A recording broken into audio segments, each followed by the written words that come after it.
Good morning, everyone. I'm Greg Clark. And I'm B. Clark. And we would like to welcome all the people that are worshiping with us in the sanctuary and those that are streaming service live on Facebook or YouTube. We greatly appreciate the fact that you chose to join us in worship today. On behalf of our pastor, Reverend Dr. Curtis Hill, Lady Hill, and the entire New Hollywood Light Church family, we want to welcome you and ask that you come again. And now, we'll turn it over to For the People with T and C.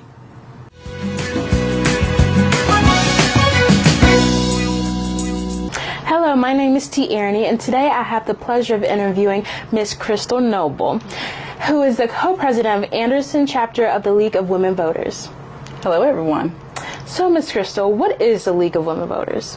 The League of Women Voters is a grassroots national organization. Our goal is to empower voters and to defend democracy. Now, we're a nonpartisan organization, so we don't endorse candidates, but we do support local political issues, such as putting an end to gerrymandering, expanding voter rights, and also eliminating voter suppression. Awesome. Is this organization exclusively for women?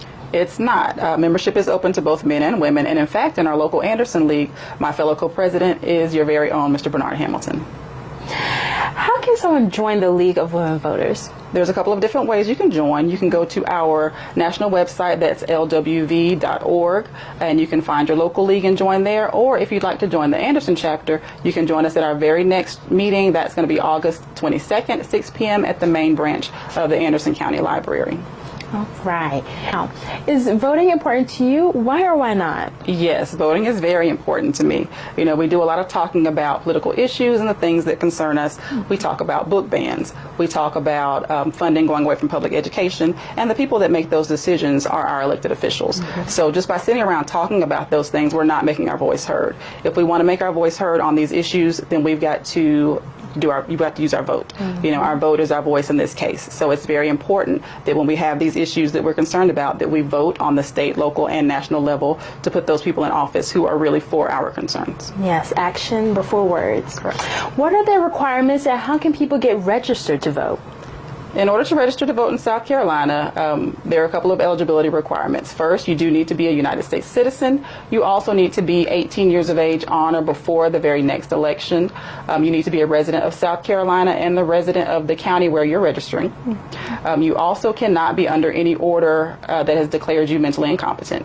You cannot be currently serving time in a public prison for any conviction of a crime, and you also cannot have been convicted of a felony. But if you have been convicted of a felony, you are eligible to register if you have served all of your jail time, if you are no longer under probation or parole, or if you've received a pardon.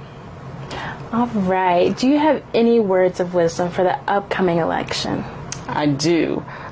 For this upcoming election, I want to encourage everyone who's eligible to please make your plan to vote now.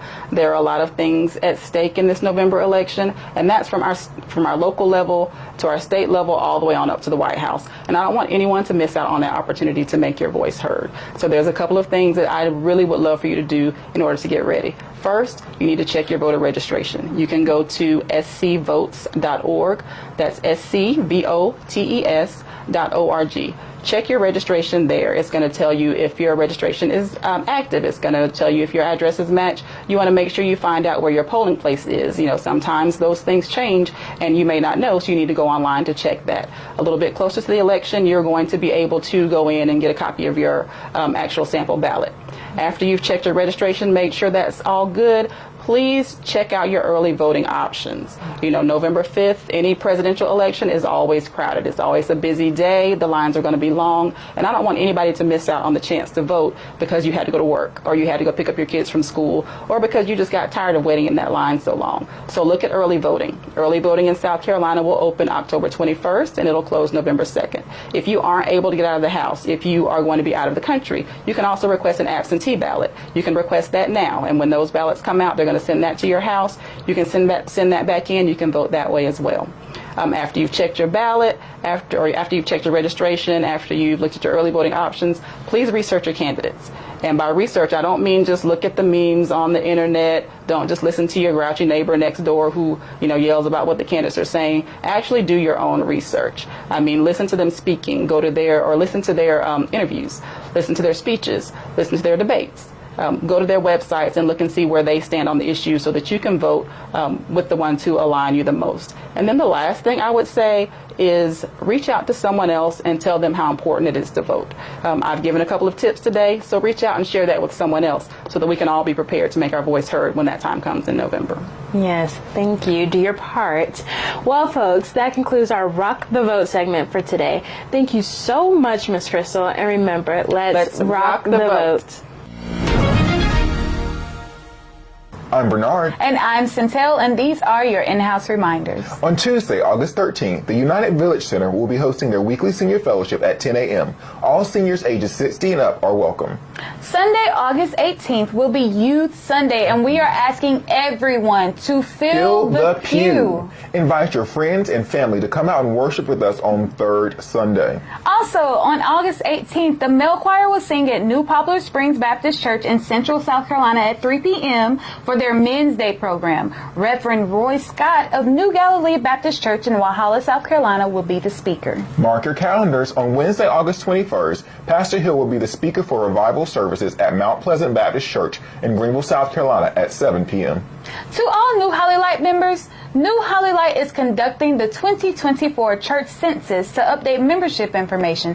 Please see one of the ushers to get a member update card. Please place your completed card in the black box on the table in the foyer by August 18th. And now, we'll turn it over to shout-outs with Kamaya.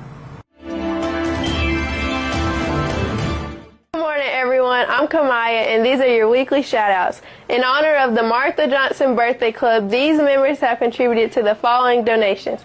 We want to wish a very big happy birthday and anniversary to Brother Cornell and Sister Rachel Great, who are celebrating 59 years of matrimony. They have donated $300. Let's give them a huge round of applause. At this time, we also ask that you take a moment to keep our friends and members on the healing list in your thoughts and prayers. Thank you for your shout-outs, Kamaya. Well, that's all of our in-house reminders for the week. We hope to see you next time as we grow and glow.